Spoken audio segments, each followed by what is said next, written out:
श्रीमती आनंदीबेन पटेल जी, मुख्यमंत्री श्री योगी आदित्यनाथ जी, लोकसभा सांसद श्री भानु प्रताप सिंह वर्मा जी, विधायक श्री विनोद कुमार कटियार जी, पोखराया नगर पालिका परिषद के अध्यक्ष श्री सत्य प्रकाश संखवार जी, देवियों और सज्जनों और विशेष करके हमारे युवा साथियों,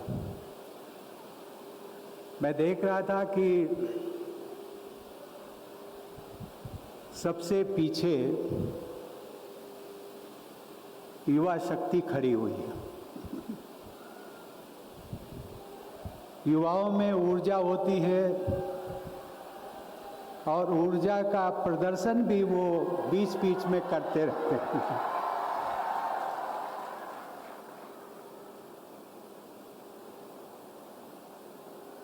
आज जब मैं आप सबके बीच में आया तो मेरी बहुत सारी पुराने यादें ताज़ा हो गई।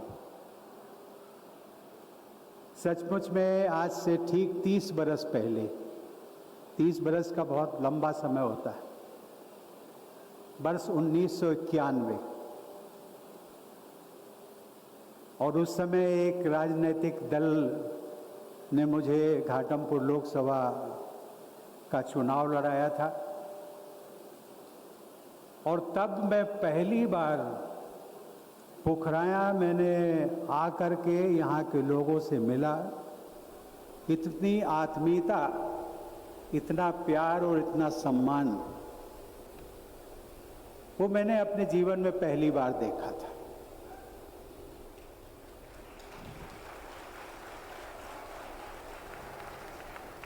और मैं पिछले 30 वर्षों तक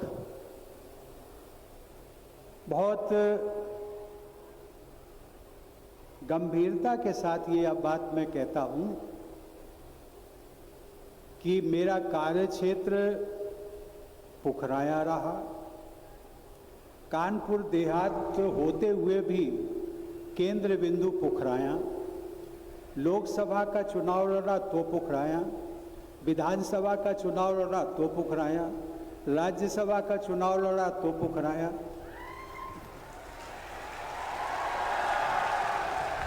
और सही मायने में राष्ट्रपति भवन भी पहुंच गया, तब भी केंद्र बिंदु पोखराया ही रहा।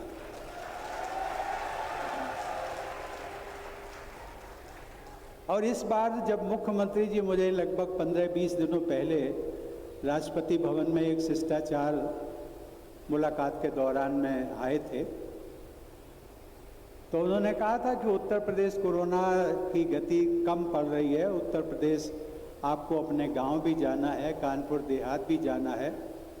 मैंने ऐसी पहले इच्छा व्यक्त की थी, तो उन्होंने एक रिमाइंडर मुझे दिया, तो मैंने कहा मैं चलने के लिए तैयार हूँ, लेकिन लोग कभी कभी कहते हैं कि गर्मी अधिक होती है, कभी लोग कहते हैं कि बरसात भी हो सकती है। मुख्यमंत्री जी ने बहुत एक प्रेरणा स्वरूप मुझे बात कही। उन्होंने कहा कि पानी बरसेगा तो बरसेगा, हमें चलना है, हम चलेंगे, परौंक भी चलेंगे, पोखराया भी चलेंगे।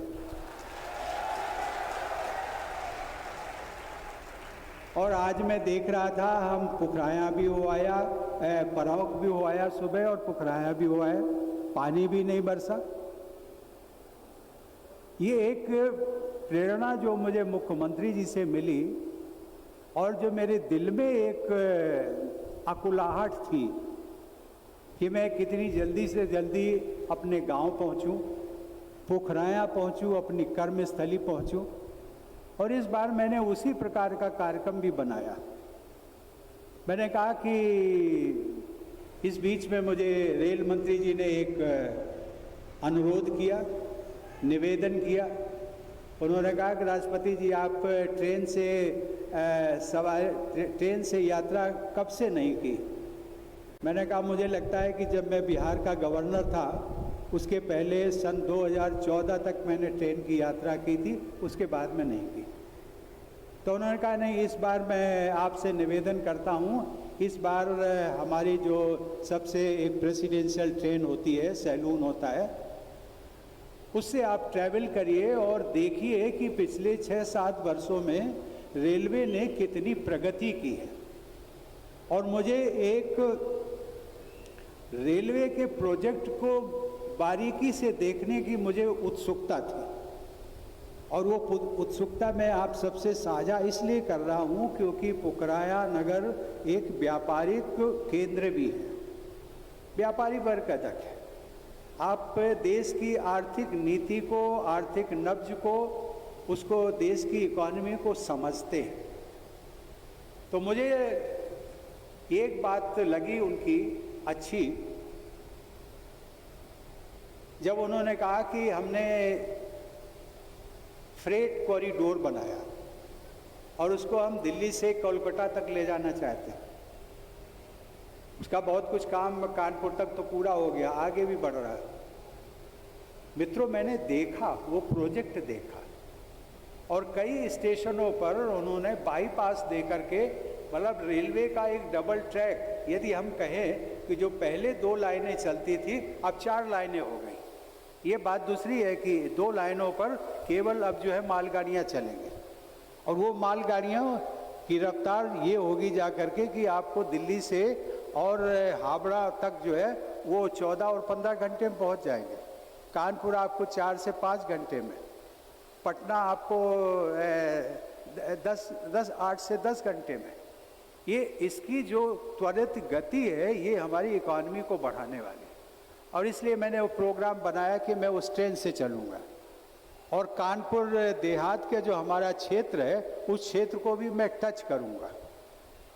तो कानपुर के लिए जब निकला तो सबसे पहले मेरा हाल्ट जो था 25 तारीख को झींझक रखा, और झींझक इसलिए क्योंकि वो रसूलाबाद क्षेत्र में आता, रसूलाबाद विधानसभा में। उसके बाद फिर रूरा रखा, क्योंकि रूरा जो है वो अकबरपुर और रनिया विधानसभा का। तो मुझे लगा कि 2 हमारी विधानसभाएं बचती हैं कानपुर देहात की, एक है सिकंदरा और चौथी है भोगनीपुर। आज संयोग से मुझे वो सौभाग्य भी मिल गया कि मैं सिकंदरा विधानसभा के अंतर्गत आने वाले अपनी मातृभूमि परौंख भी हो आया, और भोगनीपुर विधानसभा के अंतर्गत आने वाला पुखराया भी हो आया। इस प्रकार मेरा कानपुर देहात का जी पूरा प्रवास जो है वो पूरा हो गया। मित्रों, आप सब लोग जानते हैं, यद्यपि मेरी जन्मस्थली मेरा गांव परौंख है, लेकिन पुखराया का ये क्षेत्र मेरी कर्मस्थली रहा है। सचमुच में मेरे सार्वजनिक जीवन का आरंभ यहीं से हुआ, और जहाँ से जीवन का आरंभ होता है उस स्थान को मैं कैसे भूल सकता हूँ, कभी नहीं भूलूंगा। ये जीवन के उतार चढ़ाव, लोगों की कहना सुनना, ये इन पर ध्यान नहीं देना चाहिए। जिसने इस पर ध्यान दिया वो भटक जाएगा, वो भटक जाएगा, और मैंने देखा है बहुत सारे लोगों को भटकते हुए। इसलिए पुखराया मेरे जीवन में और मेरे हृदय में विशेष स्थान रखता है। इससे भी बढ़कर मेरे लिए पुखराया का इसलिए और भी महत्व है कि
का कोई मायने नहीं रखता है, 2 घंटे 3 घंटे कोई मायने नहीं रखता है, आप दिल्ली से चलिए और यहाँ आ जाइए।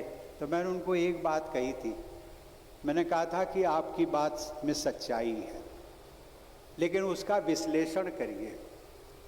यदि मैं 1 घंटे के लिए, 1 घंटे के कार्यक्रम के लिए या आप 15 मिनट के कार्यक्रम के लिए यदि मैं 3 घंटे दे देता हूँ तो 3 घंटे निकालना मेरे लिए आसान है, लेकिन 3 घंटे पर जो खर्चा आएगा वो स्टेट एक्सचेकर का होगा, वो देश की जनता का होगा, और जिन लोग जो लोग टैक्स देते हैं उनका होगा। तो जब किसी ने पूछा था कि आपका कितना खर्चा होता, तो मैंने कहा सचमुच में मैं नहीं बता पाऊंगा, इसका आंकलन अभी हुआ नहीं है, लेकिन मैं आपको मोटे तौर पर बता देता हूं कि यदि मैं 2 घंटे के लिए भी एक जगह जाता हूं देश के किसी कोने में, तो 18 से 20 लाख रुपया खर्चा होता है। वो किसका पैसा है? आपका पैसा है, हमारा पैसा है, जो टैक्स देते हैं उनका पैसा है। इससे तो अच्छा है कि हमारी टेलीफोन पर बात हो जाए, आपको हम शुभकामना दे दें, आपको हम पत्र लिख कर के अपनी शुभकामना, आपके परिवार में कुछ मंगल कार्य है उसके लिए अपनी प्रेरणा दे दें, तो वो तो मुझे अच्छा लगता है। तो मैंने कहा इसमें मेरा भी आप सहयोग करिए।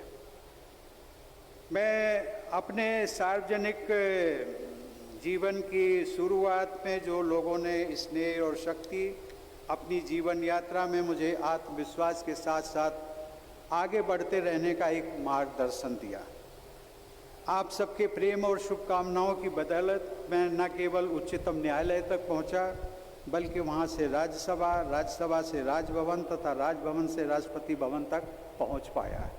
इस सब का श्रेय, कभी कभी लोग मुझे पूछते हैं कि आप किसको श्रेय देंगे, तो मैं कहता हूं कि मैं इसका श्रेय पोखराया व कानपुर देहात की धरती को देता हूं और वहां के लोगों के आशीर्वाद को देता हूं। देश के सर्वोच्च पद की जिम्मेदारी को निभाने का अवसर मिलना मेरी कल्पना से परे था, कभी सोचा भी नहीं था। जो संभावना कल्पनातीत थी उसे आप सबके स्नेह और हमारे लोकतंत्र की आदर्श व्यवस्था ने यथार्थ रूप दे दिया। हमारे जनतंत्र में अवसर की समानता को सुनिश्चित करके हमारे स्वाधीनता सेनानियों तथा संविधान निर्माताओं ने एक क्रांतिकारी परिवर्तन किया है। मैं भारतीय गणतंत्र के उन सभी निर्माताओं को सादर नमन करता हूँ।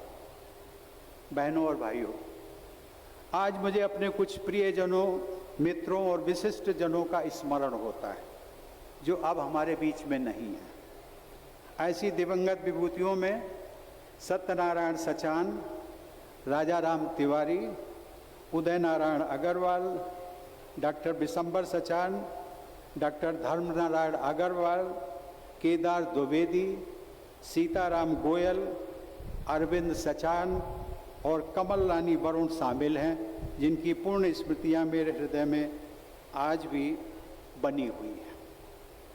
मुझे प्रसन्नता है कि इस क्षेत्र के लोग आज भी निरंतर मेरे संपर्क में रहते हैं। सतीश मिश्रा, डॉक्टर जय गोयल, बंसलाल कटियार, मोहम्मद शेख जैसे बहुत से शुभचिंतक मेरे साथ जुड़े रहते हैं। इनके माध्यम से मुझे इस क्षेत्र तथा यहाँ के लोगों के बारे में लगातार जानकारियाँ मिलती रहती हैं। सन 2016 में डॉक्टर अवध दुबे ने इस क्षेत्र में एक आधुनिक नेत्र चिकित्सालय के उद्घाटन के अवसर पर मुझे आमंत्रित किया था। उस समय मैं बिहार का राज्यपाल था। उस कल्याणकारी पहल से जुड़े समारोह में शामिल होकर मुझे बहुत संतोष का अनुभव हुआ था। आज मुझे ये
योग पर आधारित जीवन शैली के महत्व के बारे में जागरूकता बढ़ाने के लिए विशेष आयोजन किए गए। प्रधानमंत्री श्री नरेंद्र मोदी ने योग से सहयोग तक का संदेश जन जन तक प्रेषित किया। हम सभी को योग के बहुत कुछ आसन प्राणायाम अपने जीवन के अनिवार्य अंग बनाने चाहिए और मिलजुल कर समाज में इसका प्रचार प्रसार करना चाहिए। इससे न केवल हम इस महामारी की आपदा का सामना कर सकेंगे बल्कि एक स्वस्थ समाज एवं राष्ट्र का निर्माण करने में भी सफल होंगे, क्योंकि हमारा इम्यूनिटी सिस्टम बढ़ेगा। इस महामारी पर नियंत्रण पाने के लिए टीकाकरण के अभियान आयोजित किए जा रहे हैं। टीकाकरण के विस्तार और रफ्तार में निरंतर वृद्धि हो रही है। इस प्रयास में आप सब भी अपनी उपयोगी भूमिका निभा सकते हैं। आप सबकी जिम्मेदारी है कि न केवल आप स्वयं जल्दी से जल्दी टीका लगवाएं बल्कि दूसरों को भी प्रेरित करें और उनका टीकाकरण सुनिश्चित करें। मैं आप सबकी ऐसा करके आप एक जागरूक नागरिक के कर्तव्यों का निर्वहन करेंगे। मैं आपकी जानकारी के लिए बता रहा हूं कि मेरे भी दोनों टीकाकरण के दोनों डोजेज लग चुके हैं और मैं प्रेरित करता रहता हूं।